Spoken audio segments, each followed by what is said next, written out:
9장 마지막 부분에는 성경책을 펴고 계시니까 보이시죠? 36절 무리를 보시고 불쌍히 여기사 목자 없는 양과 같이 고생한다, 기진한다 라고 얘기하시면서 제자들에게 이르시되 추수할 것이 많은데 일꾼이 참 적다. 그러므로 추수하는 주인에게 청하여 추수할 일꾼을 보내주소서 하라 하시니라. 이렇게 하고 바로 추수할 일꾼인 12제자를 택하시고 잃어버린 양들을 찾겠다 하시는 내용이 바로 오늘 내용입니다. 그런데 이렇게 보면은 예수님이 제자들의 사역지를 제한하고 있는 것을 보게 됩니다. 그렇죠? 어디요? 먼저 다른 데 가지 말고 이스라엘 집에 잃어버린 어린 양으로 가. 이렇게 얘기하십니다. 분명 이렇게 얘기하셨지만 이방인에 먼저 가지 말라고 얘기하셨지만 예수님부터 이미 로마 백부장의 하인을 고치셨죠? 그렇죠? 이방인이죠? 그리고 이방 지역인 가라사 지방에 가셔서 귀신 들린 자를 고치셨습니다. 구원하셨습니다. 또 이 이후에도 사마리아 우물가의 여인을 만나 구원하십니다. 그리고 스로보니게 여인의 딸을 또 고치시는 장면이 마태복음에 나옵니다. 예수님은 이미 이방인들에게 복음을 전하셨고 그 이후에도 이방인들에게 복음을 전하고 계시는데 왜 너희들은 먼저 다른 곳 가지 말고 이스라엘의 잃어버린 양들에게로 가라 이렇게 말씀하셨을까요? 복음이 맨 먼저 이스라엘에 전파돼야 되는 의미가 분명히 있습니다. 이것은 하나님의 계획 안에 있는 것이고 하나님의 뜻에 의한 것입니다. 어떤 의미가 있을까요? 그 의미는 우리에게도 아마 큰 의미가 있을 거라고 생각을 합니다. 그래서 오늘 처음 이 의미에 대해서 좀 얘기를 해보려 합니다. 그래서 제가 좀 예를 들어야 될 것 같아요. 어린아이가 있습니다. 한 2살 정도, 3살 정도 된 아이에게 그 아이에게는 어떤 사물에 대한 어떤 정보가 상당히 제한적이겠죠. 예를 들자면 지금 없지만 우리 서준이 정도 됐다면 어떻게 가르칠까요? 그가 알고 있는 그 어떤 물건을 대하는 정보는 지지, 안 지지 요 정도겠죠. 그럼 막 이박 빨고 지지! 아니야 그건 괜찮아. 안 지지야? 요 정도겠죠. 네. 이것처럼 차원이 다른 하나님, 어마어마한 진리를 갖고 계신 그분이 우리에게 뭔가를 설명해 주실 때, 그렇죠? 우리에게 전달해 주시는 정보는 한계가 있습니다. 우리의 수준에 맞춰서 지지, 안 지지 정도라는 거죠. 그 정도로 우리는 하나님과 수준의 차이가 납니다. 우리에게 어떤 컴퓨터에 대한 정확한 정보를 전달해 준다. 서준이에게. 알아들을까요? 아니죠. 꽃의 아름다움을 막 얘기를 해줘요. 아직 색깔도 잘 구분 못하는 애에게. 쉽지 않죠. 바로 그러한 어려움을 누가 갖고 있다면 하나님이 갖고 계신 거예요. 물론 하나님은 어려움을 갖고 계신 분은 아니지만 좀 설명을 하기 위해서는 그렇게 표현할 수 있습니다. 한계가 있습니다. 뭐요? 차원이 다른 우리에게 인간의 언어로 본인의 진리를 표현한다는 것은 분명히 한계가 있습니다. 그래서 하나님의 입장에서 어떤 의미에서 우리가 그 하나님의 모든 진리를 다 이해하지 못하나 하나님의 정확한 하나님의 분량의 그 높고 깊고 넓은 하나님의 그 진리의 분량을 그대로 보존하여 보여주고 싶다면, 그렇죠? 하나님이 우리하고 상관없이 이 진리, 진실을 다 보존하여 보여주고 있다면 다른 방식을 택했을 겁니다. 어떻게 택했을까요? 상상을 해보십시오. 아마 하늘에다 우리가 알 수 없는 언어로 아마 하늘의 글씨로 쫙 적어놨을 거예요. 그냥 그대로. 그래서 하늘을 가득 메울 정도로 하나님의 성품과 하나님의 진리와 하나님의 계획을 쫙 적어놨어요. 그런데 문제는 아무도 그 진리를 깨달아 알 수는 없겠죠. 그렇죠? 한번 상상을 해보세요. 하나님의 언어로, 인간의 언어가 아니에요. 막 써있는데 읽지를 못해. 따따따따따따따따따 막 이렇게 돼 있는 거예요. 아무리 뭐 읽으려고 해도 읽을 수가 없어요. 자, 먼저 뭐가 지켜졌죠? 하나님의 진리, 하나님의 그 넓은 하나님의 지식은 보존됐어요. 지켜졌어요. 온전히 전해졌어요. 전해진 거예요, 어떻게 보면. 그런데 문제는 그 온전한 진리를 우리가 알아보지 못한다는 겁니다.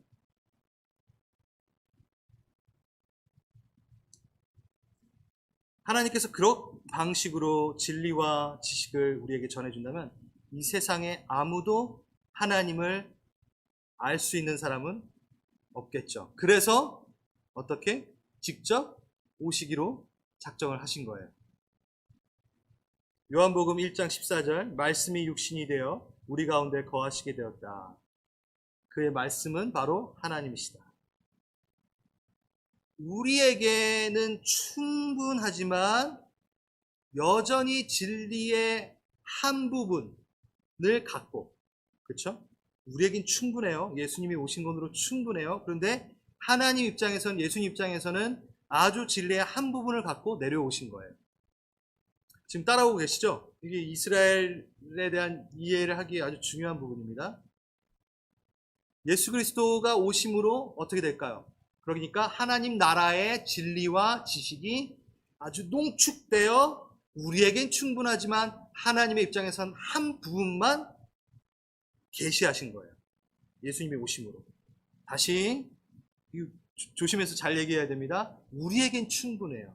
우리에겐 enough, 충만해요. 예수님 오심으로 하나님의 나라를 이해하는 것은. 근데 하나님의 입장에서는 어떻게? 정말 티끌과 같은 한 부분만 보여주신 것 뿐입니다. 여러분 어떠세요? 기대되지 않으세요? 우리가 그 하늘에 갔을 때 그 하늘의 그 영향을 막 누릴 수 있다라는 거? 네. 아직 우리가 주님을 누리고 기대할 것들이 너무 많다는 겁니다. 아무튼 그렇게 예수님이 오셔서 한 부분을 말씀하셨습니다.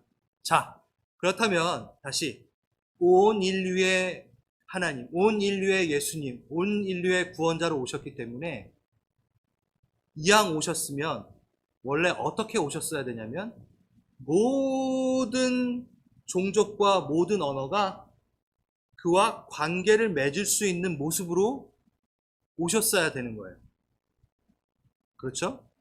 자, 우리 전 세계에는 16,000개 정도의 종족이, 그러니까 보수적으로 잡아도 16,000개 정도의 종족이 있다고 합니다.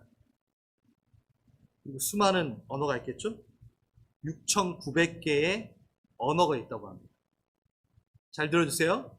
자, 우리 나의 하나님으로 오셔야 되니까 모든 민족과 관계를 맺기 위해서는 그 16,000개의 종족의 얼굴을 하고 오셨어야 되는 거예요, 원래. 그래서 딱 보면은 나랑 좀 닮으셨네? 아, 나를 위해 구원하러 오셨네? 라고 이해될 수 있도록. 그래서 이쪽 눈은 좀 쌍꺼풀이 없고 이쪽 눈은 쌍꺼풀이 있고 여기는 시꺼멓지만 여기처럼 좀 이렇게 저처럼 조금 시꺼먼데 그나마 조금 황인의 모습을 갖고 있는 저처럼, 아니면 황인이지만 아시안인이지만 조금 밝은 아시안인, 아니 완전 밝은 백인, 완전 하얀 백인, 막 이래가지고 얼굴이 뭐라 그러나요? 특수부대 이렇게 뭐 그 얼룩무늬 그것처럼 그렇게 얼굴을 하고 머리 한쪽은 곱슬, 하나는 생머리, 막 노란 머리, 막 그렇게 오셔야지만이 딱 보시고 그나마 우리의 민족을 위해 나를 위해 오셨구나라고 얘기할 수 있겠죠. 그게 바로 보편성을 가진 예수님이라고 우리는 얘기합니다. 그것만인가요, 여러분? 언어도 마찬가지죠. 언어도 예수님이 딱 오셔가지고 한 시간 동안 설교를 할 때 어떻게? 뭐 좋은, 굿, 따봉 이렇게 뭐 한마디를 할 때마다 좋은 말, 좋은이라는 단어를 할 때마다 모든 몇 개의 언어? 6,900개의 언어를 다 말하셔야 되는 거예요. 그래서 한 시간 동안 설교하실 때 한두 단어 정도 한국말이 나오면 이야, 하나님이 한국말을 하셨어. 우리 민족을 위해 오신 것 같아. 라고 하실 정도로의 보편적 예수님으로 오셨어야 하는 게 원래 마땅합니다. 그렇죠. 나와 관계에 있는 그분으로 오셨어야 되니까. 여러분 섭섭하지 않아요? 이스라엘, 알지 못하는 히브리어. 왜 우리가 히브리어를 배워야 돼, 막. 예? 한국에만 오셨어도 그냥. 그것처럼 모든 열방이 아마 그것을 고대했을 거예요. 예수님을 아는 순간 왜 이스라엘에게 먼저 가셨습니까? 그때 예수님 오셨을 때 삼국시대인데 그때 우리 잠깐 한번 들리시던가. 네? 왜 그 조그만 갈릴리에서 이스라엘 그 땅에서만 계시고 왜 한 문화, 한 언어로 유대 청년으로 계셨었나요? 보편적 예수님으로 오셨어야 되지 않나요? 라고 우린 얘기할 수 있을 겁니다. 여러분 그 생각이 없었으면 참 여러분 너그러우신 것 같아요.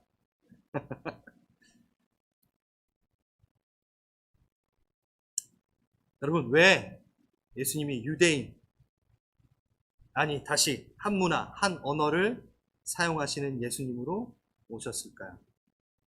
만약에 보편적 예수님, 이렇게 얼굴이 그렇게 생기셨고 언어를 만약에 그렇게 사용하셔서 설교를 하셨다면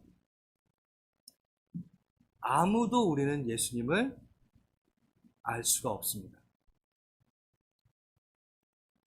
만약에 예수님이 설교를 하실 때 그렇게 보편적 예수님으로 모든 언어를 사용하시면서 나랑 너랑 관계 있어, 너랑 관계 있어, 너랑 나랑 관계 있어, 너희 종족과 관계 있어 하시면서 그렇게 설교를 하셨다면 한 시간 동안 우린 좋은이라는 단어만 하나 듣고 끝날 겁니다. 그러니까 제가 말하는 것은 그렇게 오셨다면 아무도 예수와 친밀해질 수 없고 예수님의 뜻을 알지 못한다는 것.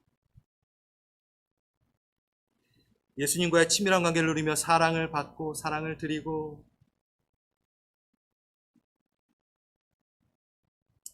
그걸 못합니다. 그래서 예수님은 적어도 한 문화, 한 언어를 사용하는 그 한 종족만이라도 나를 깊숙이, 친밀히, 인격적으로 알기를 원하셨던 거예요.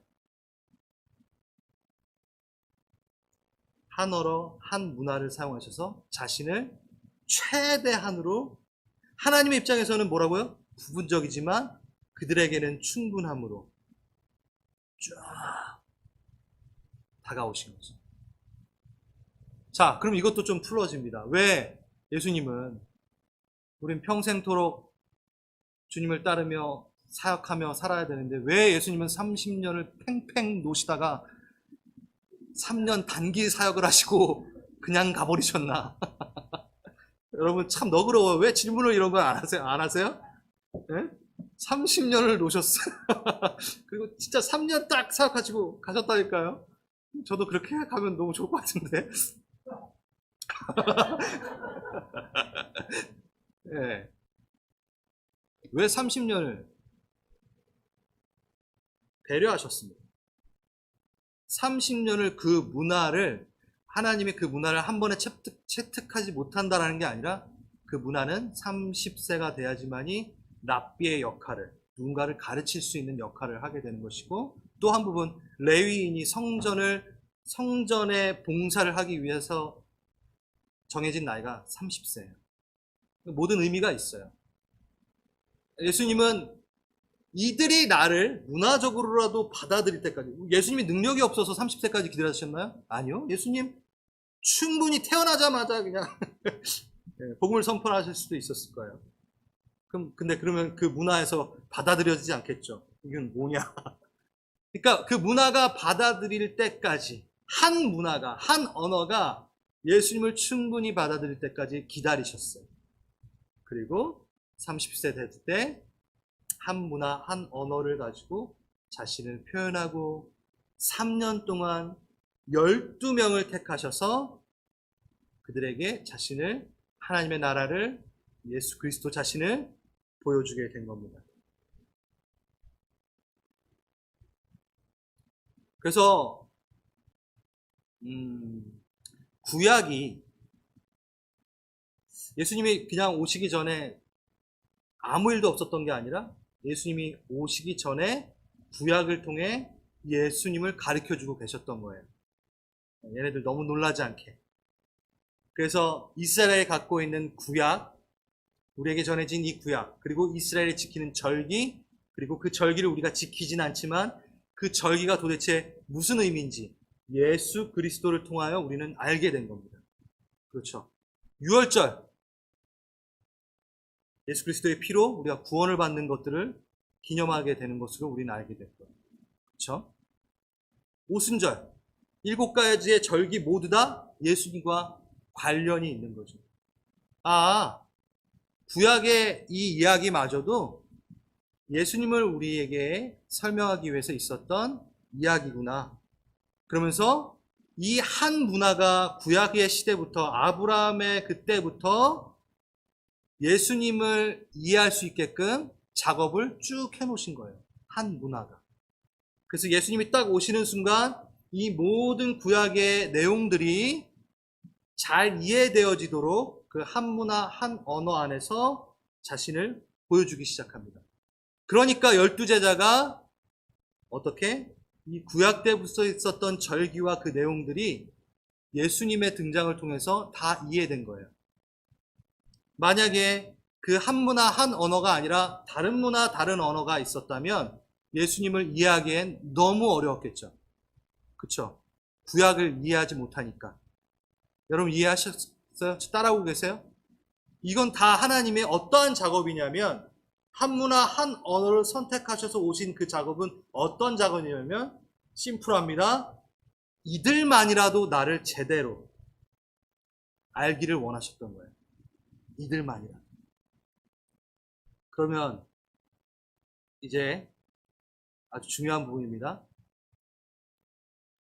이렇게 한 문화, 한 언어가 하나님의 택함을 받아 예수님을 알게 되어지는 이 사건 가운데는 뭔가 분명히 전제가 되어 있어서 이 일이 발생이 되었습니다. 뭐죠?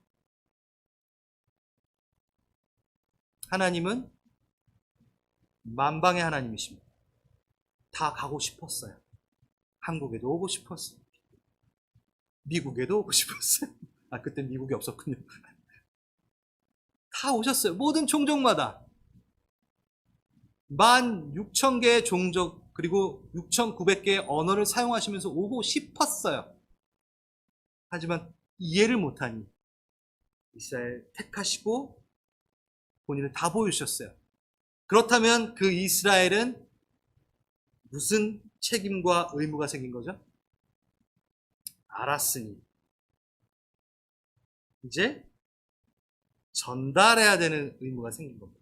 한마디로 예수님이 그렇게 하신 것은 무엇을 전제로? 이스라엘이 나를 만방에 알리게 하는 것에 대한 전제로 그 이스라엘을 택하셨다는 거죠. 그래서 여러분 이제 이스라엘 너무 부러워하지 않으셔도 됩니다. 왜요? 그 임무가 이제 우리에게 맡겨졌기 때문입니다. 왜 이스라엘을 사랑하시나요? 이스라엘이 왜 하나님인가요? 우리 목사님도, 백목사님도 우리 앞에 할 때 이스라엘의 하나님 막 얘기할 때 여러분 어색하지 않으셨어요? 한국의 하나님 이렇게 얘기했으면 참 좋겠는데 여러분 이스라엘의 하나님 할 때 이제 어색해 하지 마십시오. 그 개념입니다. 그럼 이제 뭔가요? 우린 교회입니다. 교회라는 부름을 받았습니다. 하나님을, 예수님을 교회에게 보이셨습니다. 그러면 나에게 먼저 예수님이 오셔서 내가 먼저 교회된 이유는 무엇을 전제로 교회가 된 건가요? 네, 맞습니다. 잃어버린 양에게 예수를 말하기 위해서 주님이 나에게 교회라는 명칭을 먼저 주셨습니다. 누구보다 예수 그리스도를 모르는 잃어버린 양들보다 찾음받은 양, 하나님한테, 예수님한테 찾음받은 양이잖아요. 여러분, 찾음받은 양이에요. 그 양은 잃어버린 양에게 예수를 말해야 되는 의무가 있는 겁니다. 제가 전도하라, 전도하라 이렇게 얘기하지 않겠습니다. 성경의 얘기를 하고 있습니다. 예수님의 컨셉, 하나님의 컨셉, 하나님의 계획, 이스라엘 택하신 이유, 물러설 수 없습니다.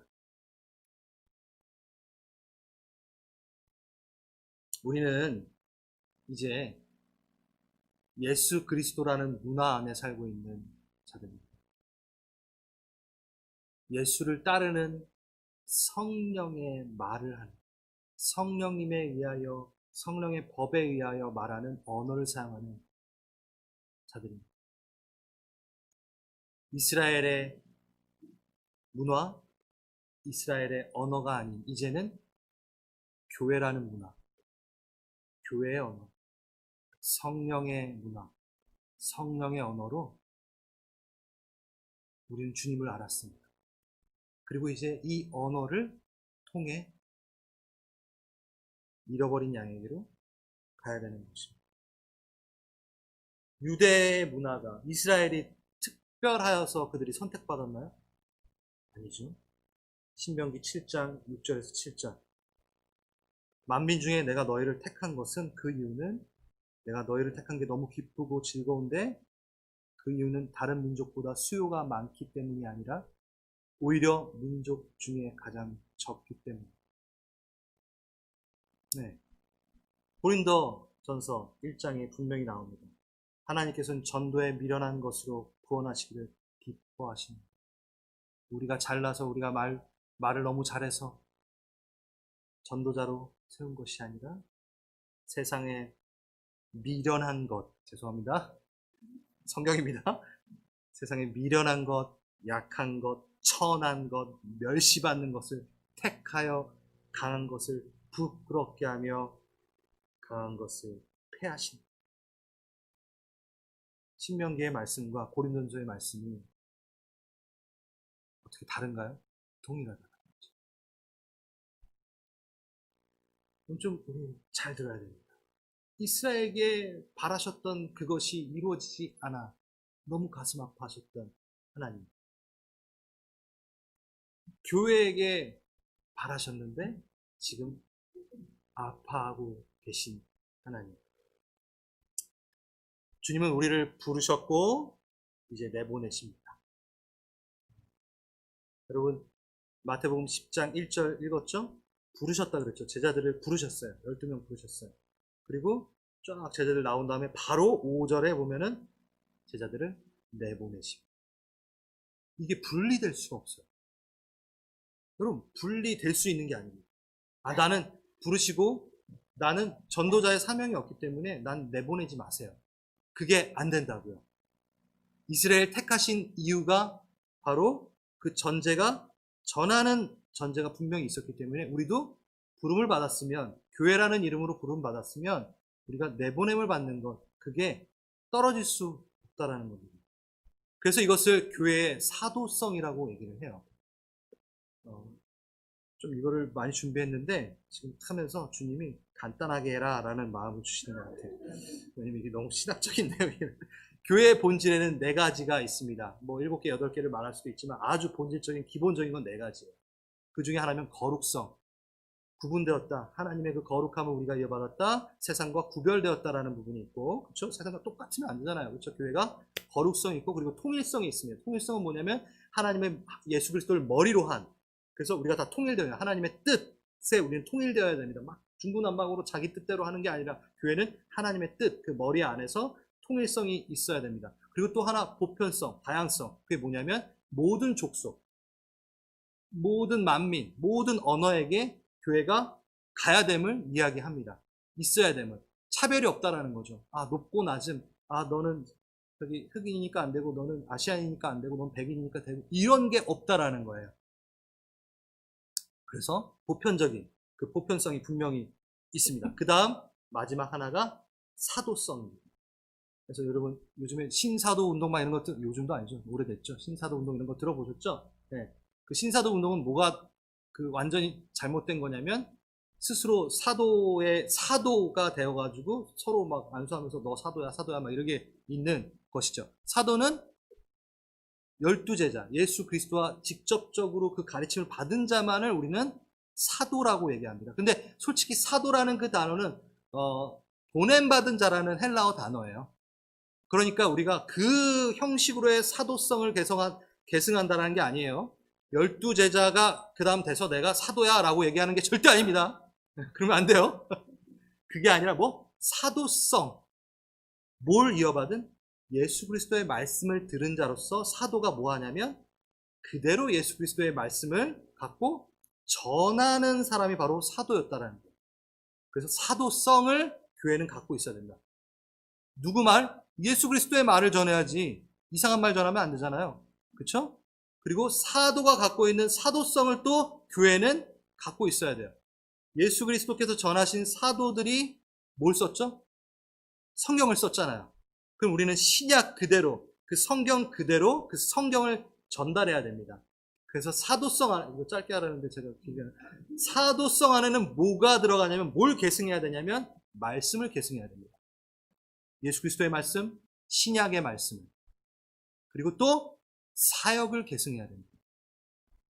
봉사하고 돌보고 무엇보다 기도하고 사도들이 뭐 했죠? 말씀을 전했잖아요. 이게 바로 교회의 본질이라는 거죠. 여러분 교회이십니까? 아멘. 그럼 체크해 보세요. 거룩성, 통일성, 내가 누구 차별하고 막 그런가? 보편성, 또 하나 사도성이 있는 거예요. 한스 킹이라는 우리 탁월한 교회론에 대한 신학자는요, 이 앞에 세 개가 이 사도성이 없으면 점검이 안 된다. 검증이 안 된다. 교회라고 할 수가 없다라고까지 얘기해요. 여러분 부담스러우신가요? 혹시? 다시 한번 얘기하겠습니다. 주님이 부르신 것을 여러분 부담스러우신가요? 보내실까봐. 교회가 된 게 사도성을 가져야 된다는 순간 찔하신가요? 아니에요. 여러분 하나님께서 처음 불림받은 자가 한 명 있습니다. 성경에 처음으로. 아브람? 아니요. 전 아담을 먼저 얘기하고 싶습니다. 아담이 불림을 받았어요. 어떻게? 아담아 내가 어디 있느냐. 네. 여러분 불림을 받는다는 건 산다라는 거예요. 보내심을 받는 것이 부담스러워서 불러주지 마세요 그러면 여러분 죽습니다. 부르심을 받으십시오. 구원의 부르심이죠. 하지만 또 사명의 부르심 또 따로 있을 수 있다고 얘기할 수 있으나 전 구분하고 싶지 않습니다. 신분이 바뀌었습니다. 당연히 그 신분에 맞는 사명을 갖게 될 수밖에 없는 거죠. 아담아 어디 있느냐? 죄된 우리를 부르셨습니다. 그 부르심에 응하지 않으면 우리는 죽습니다. 여러분 아담을 부르신 이유는 우리 하나님께서 책임질 수 있으니까 부르십니다. 만약에 아담을 부르시지 않았다면 나 쟤 감당을 못하겠다. 쟤는 너무 사악하다. 막 내가 이게 뭐 컨트롤이 안 될 것 같아. 안 불러요 그러면. 근데 아담아 한번 부르신 거는 분명한 계획이 있으시고 회복하실 수 있고 그를 사용할 것을 본인이 그 힘을 갖고 있기 때문에 부르신 거예요. 똑같습니다. 여러분 두려워하지 마십시오. 주님이 우리를 사용하실 겁니다. 그러셨기 때문에 부르셨습니다. 책임질 수 있기 때문에, 전하는 자로 만드실 수 있기 때문에 부르셨습니다. 그래서 이 구절을 읽어드리고 싶어요. 로마서 8장 30절. 또 이미 미리 정하신 그들을 또한 부르신 그들을 또한 의롭다 하시고, 의롭다 하신 그들을 또한 영화롭게 하셨느니라. 아멘. 여러분, 불림받음을 찬양하십시오. 그 부름이 더 구체적으로 설명되는 것이 바로 베드로전서 2장 9절에서 11절까지 나옵니다. 여러분 잘 아시잖아요. 그렇죠? 너희 택하신 족속이요 왕같은 제사장이요 거룩한 나라요 그의 소유된 백성이니 너희를 어두운 데서 불러내어 그의 기이한 빛에 들어가 계신 이의 아름다운 덕을 선전하게 하려 하십니다. 정확하게 나오죠? 기이한 빛을 맛보게 하셨어요. 어두운 데서 불러내셨어요. 근데 그 뒤에 나오는 게 뭐죠? 그렇게 나를 이끄신 이의 아름다움을, 그 기이한 아름다움을, 그 성품을 전달하려고, 하게 하시려고 우리를 제사장 삼으셨고 우리를 그리스도의 백성 삼으셨습니다.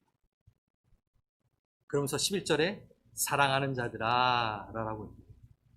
여러분, 하나님이 사랑해서 먼저 부르셨어요. 사랑해서 부르셨어요.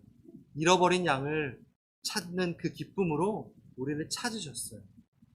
그리고 그의 성품을 말해주길 원하시는 아버지의 마음입니다. 하나님은 혼란스러운 세상을 보실 때 분명히 해결책을 갖고 계십니다.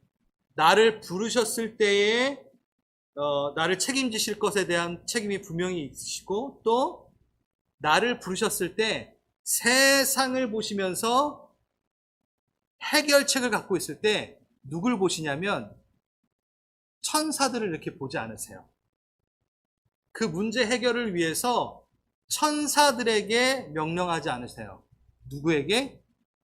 우리에게 눈을 돌리십니다. 자, 당연한 거 아닌가? 이렇게 여러분 생각하실 수 있는데, 왜일까요? 여러분, 천사들이 복음 전하면 잘 전할 것 같지 않아요?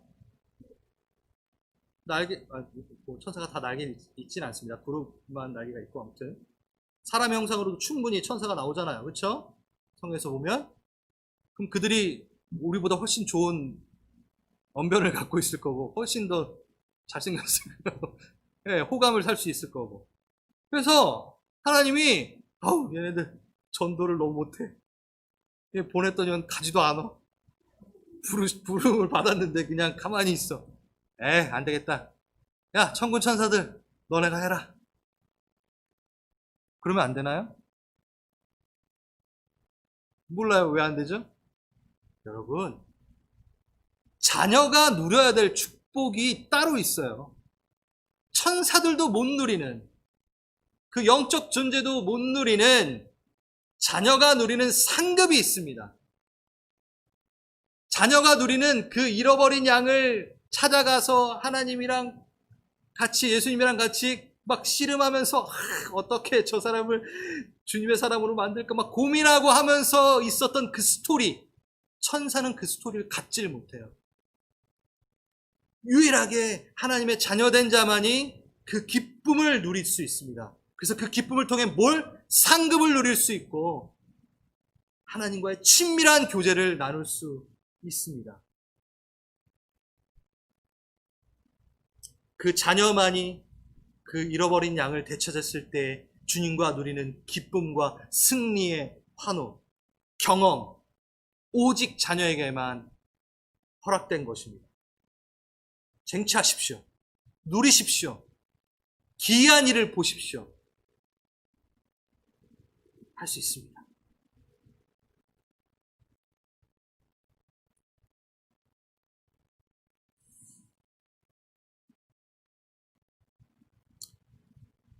말씀 하나 제가 읽겠습니다.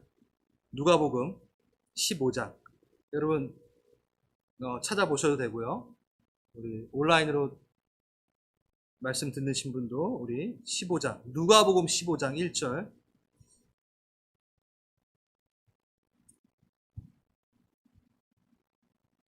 모든 세리와 죄인들이 말씀을 들으러 가까이 나오니 바리새인과 서기관들이 수군거려 이르되 이 사람이 죄인을 영접하고 음식을 같이 먹는다 하더라. 예수께서 그들에게 이 비유로 이르시되 너희 중에 어떤 사람이 양 100마리가 있는데 그 중에 하나를 잃으면 99마리를 들에 두고 그 잃은 것을 찾아내기까지 찾아다니지 아니하겠느냐. 또 찾아낸즉 즐거워 어깨에 메고 집에 와서 그 벗과 이웃을 불러 모으고 이를 말하되 나와 함께 즐기자.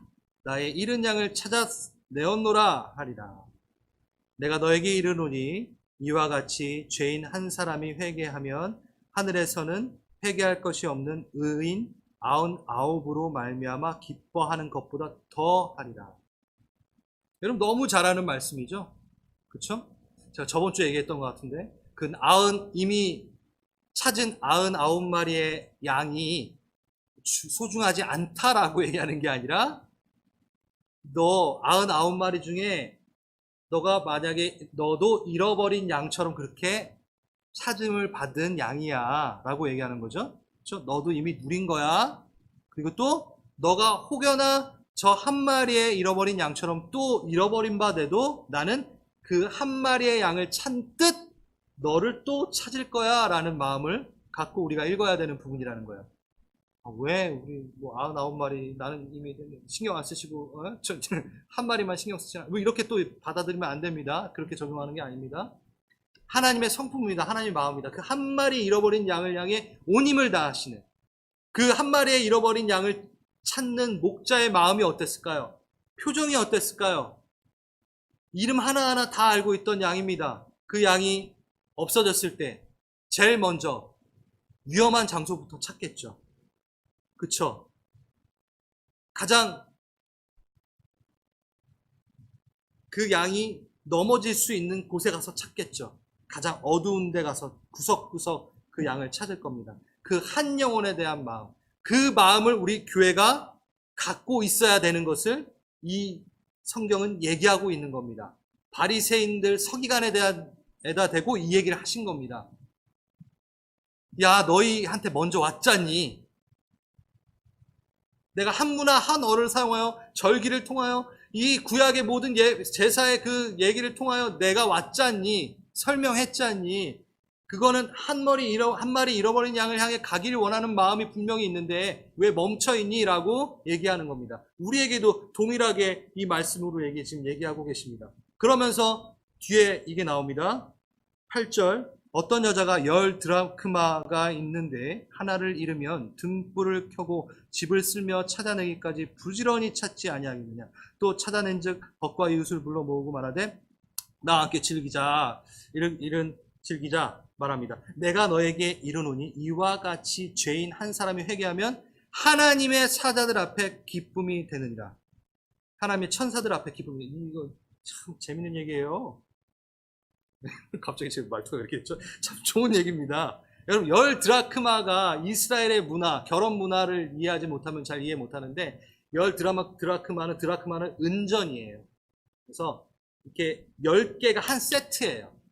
그래서 결혼하기 전에 저희들이 약혼 반지 주는 것처럼 신랑이 신부에게 주는 약혼 반지처럼 10드라크마를 줌으로 그 증표를 삼는 겁니다. 그래서 여러분 이렇게 드라크마로 이렇게 따서 이렇게 뭐죠 이게 목걸이도 아니고 머리 헤어밴드처럼 하는 그런 이스라엘 그 신부들 본 적 있나요, 여러분? 한번 찾아보세요. 인터넷 보면 있어요. 드라크마를 이렇게 엮어가지고 10개로 이렇게 하는 그게 있어요. 그 중에 하나를 잊어버린 거예요. 그러면 완성이 안 된 거예요.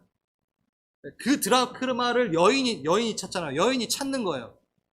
네. 그 마음처럼 찾는 거죠. 완성되지 않은 그 마음. 그러니까 나는 9개 드라크마니까 괜찮아. 9개 드라크마가 있으니까 상관없어. 이게 아니에요. 하나를 찾는 거예요. 여러분, 이렇게 하면 좀 이게 더 적응이 안 되실 것 같고, 여러분 집에 100불짜리가 어디 없어졌어요. 여러분 어떠신가요? 심정이. 네. 그 드라크마를 찾듯 불을 켜고 찾겠죠. 도대체 이게 어디야? 막 본인이 걸어왔던 그 길과 모든 동선을 파악하며 그 100불을 찾기를 정말 온 힘을 다해 찾을 겁니다. 그렇게 잃어버린 양을 찾으시라고요, 여러분. 여러분의 삶 가운데, 주변 가운데 잃어버린 양을 주님과 함께 찾아보십시오. 그럴 때 오게 될 때 어떤 일이 일어나는 줄 알아요? 하나님의 사자들이 앞에 기쁨이 됩니다. 이게 너무 짠해요. 하나님의 천사들 앞에 기쁨이 된대요. 천사들도 막 기쁘대요. 그런데 솔직히 천사들은 못 누리는 기쁨이에요. 자녀들만이 누리는 기쁨을 갖고 그냥 천사들이 어떻게? 와! 이러고 있는 거예요. 짠하지 않아요? 우리 천사들 짠해요. 네. 여러분, 이런 재밌는 영적인 이 상황, 영적인 세계, 영계 진행되고 있습니다. 기다리고 있습니다. 천사들은 여러분을 향해 박수칠 준비를 하고 있습니다. 불어할 준비를 하고 있습니다. 천사들도 경험치 못할 그 기쁨을 여러분 쟁취하십시오. 네, 마지막으로 에스겔서 좀 읽으며 마무리하도록 하겠습니다. 에스겔서 34장 11절에서 17절까지입니다. 이거는 좀 무서운 심판의 말입니다. 참으로 나 주 하나님이 말하노라. 내가 나의 양떼를 찾아 돌봐주겠다. 양떼가 흩어졌을 때 목자가 자기 양을 찾는 것처럼 내가 양떼를 찾을 거야. 캄캄하게 구름 낀 날에 흩어진 그 모든 곳에서 내 양떼를 구해낼 거야. 내가 직접 내 양떼를 먹일 거고 내가 직접 내 양떼를 눕힐 거야. 헤매는 것을 찾아올 거고 길 잃은 것을 도로 데려오며 다리가 부러진 것을 상한 것을 싸매어주고 약한 것은 튼튼하게 만들 거야. 그러나 살찐 것들과 힘센 것들은 내가 멸하겠다. 내가 이렇게 그들을 공평하게 먹이겠다. 나 주 하나님이 말한다. 내 양떼야. 내가 양과 양 사이와 숫양과 숫염소 사이에서 심판하겠다. 그리고 20절에 이렇게 얘기합니다. 그러므로 나 주 하나님이 그들을 두고 이렇게 말한다. 내가 직접 살찐 양과 여인 양 사이에서 심판하겠다. 이게 뭐냐면요. 여전히 하나님의 택하신 그 이유를 모른 채 이스라엘 종교 지도자들에게 말하는 이야기입니다. 살찐 양 되어 여러분 우리 갈보리 채플이 살찐 양 되어 그냥 앉아 있고 싶지 않습니다. 위험합니다. 심판하십니다. 어떠한 모양인지 전 모르겠습니다. 하지만 분명히 책임을 물으십니다. 먼저 교회된 우리에게 너네끼리 살쪄서 살찐 양 되어 여인 양과 구분되려 하느냐. 여호와의 말씀입니다. 여러분 잘 뒤집어지는 양이 있대요. 양 중에 잘 뒤집어지는 양이 있대요. 그 양이 두 양인데 하나 살찐 양. 그래서 이렇게 기를 때 얘 한 마리 없어져 있으면 저기 가서 뒤집어져서 이렇게 있으면 살찐 양이래요. 그럼 목자가 조금이라도 부주의하면 걔는 뒤집어져가지고 죽어요. 이거 웃으면서 얘기하면 안 되는데. 뒤집어져가지고 상해를 입습니다. 갑자기 오는 이리와 늑대에게 너무 쉽게 잡혀 먹힐 겁니다. 살찐 양 되면 안 돼요. 또 하나 잘 뒤집어진 양. 털이 많은 양. 관리가 안 되어서 털이 너무 많은 양은 털의 무게 때문에 뒤집어진대요. 바로 털이 많은, 관리가 되지 않을 정도로 털이 많은 양은 잃어버린 양입니다. 걔는 뒤집어집니다. 너무 쉽게 위험에 노출되어 사단의 밥이 되어버립니다. 우리 살찐 양 되지 말고 뒤집어지지 맙시다. 그리고 쉽게 뒤집어질 수 있는 그 털 많아가지고 어떻게 하겠어요? 자부심을 갖겠죠. 난 털이 많아. 이러면서 있는 잃어버린 양들. 주님한테 관리 좀 받아라. 너 살아나려면 관리 좀 받아. 뒤집어져가지고 이리한테 먹히지 않으려면, 사단에 먹히지 않으려면 이 우리 안에 들어와서 목자의 관리를 받아라 라고 데리고 오셔야 돼요.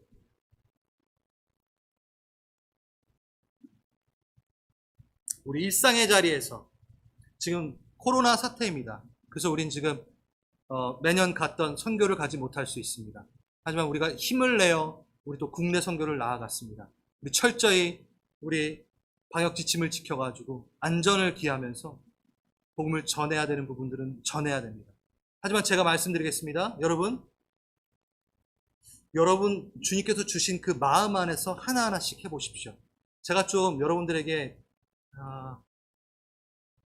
팁을 드리고 싶습니다. 이 지금 코로나 사태 가운데는 여러분 만나실 수 있는 그 한계 내에서 위로하시고 격려하십시오. 우리 전체 교회가 모이지 못합니다. 그러니 셀 단위도 부담스러우시면 한 가정 한 가정을 찾아가십시오. 그때 여러분들 하나님의 위로와 격려를 통하여 일어나는 자들이 있을 겁니다. 한번 찾아보십시오. 우리에게 맡겨진 자리, 가정의 자리가 있습니다. 여러분 가정 가운데 아직 잃어버린 양과 같이 주님께 통치받지 못하고 관리받지 못하는 자들이 있습니다. 한번 이때 힘써 보십시오. 자녀들의 믿음에 대해서. 자녀들만 만날 수 있잖아요. 이 얼마나 좋은 기회입니까? 다음 세대를 위해 힘쓸 수 있는 절호의 기회입니다. 막혀 있잖아요. 어디 못 가잖아요. 잘. 어떻게 해서든 붙잡고 얘기할 수 있는 기회잖아요. 생업의 자리, 직장 사람들만 만나잖아요. 얼마나 좋습니까? 기회이지 않습니까? 복음이 필요한 시대입니다. 목자가 필요한 시대입니다. 세밀한 주님의 터치가 필요한 세대입니다. 우리가 그렇게 주님의 마음으로 잃어버린 양에게 손을 한번 뻗어보는 또 한 주가 됐으면 좋겠습니다. 다 함께 일어나시겠습니다.